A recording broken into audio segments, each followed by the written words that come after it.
Δημητρίου Γαλάτια 6A.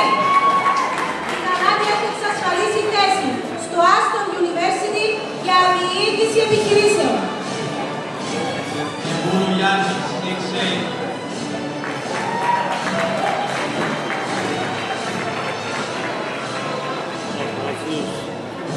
Φιλίππου Μιχάλης 6A. Γεωργίου Παύλος 6A.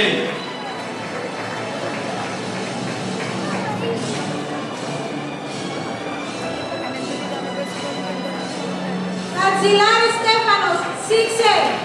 Ο Στέφανος συμμετείχε στο διαγωνισμό Φόρμουλα 1 στα σχολεία, στον οποίο η ομάδα του σχολείου μας πήρε τη δεύτερη θέση και αντιπροσώπευσε τη χώρα μας στο Αμπουδά. Μαρμαράς Αλέξανδρος 6A.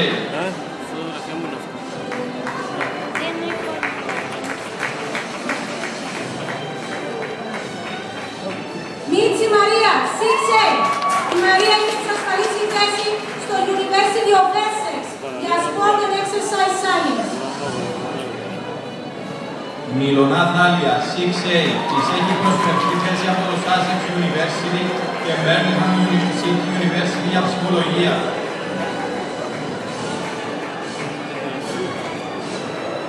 Νεοκλέους Κυριάκος 6A.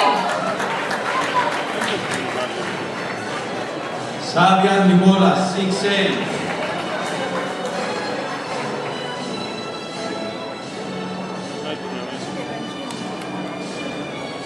Σωτηριάδης Σωτήρης 6A.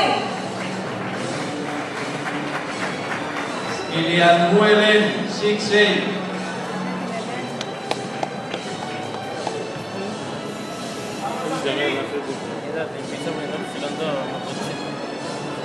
Θεοδότου Γιώργος 6A. Ο Γιώργος έλαβε μέρος στο παγκύπριο διαγωνισμό φωτογραφίας που διοργανώνεται από τη φωτογραφική εταιρεία Κύπρου και στην κατηγορία ελεύθερο κέρδισε το χρυσό μετάλλιο. Προπούδη Άντρια 6A. Της έχει προσφερθεί θέση από τα Πανεπιστήμια East Anglia και Sheffield για νομική. Σιρόπουλος Ιωάννης 6A. Ο Ιωάννης συγκέντρωσε την υψηλότερη βαθμολογία στο μάθημα της ιστορίας με 97. Άδωνης Τηλιανός 6B. Άντρια! Άντρια! Πάνω! Αναστασίου Γιώργος 6B. Χριστοδουλίδης Χαράλαμπος 6B. Kevin Fondo.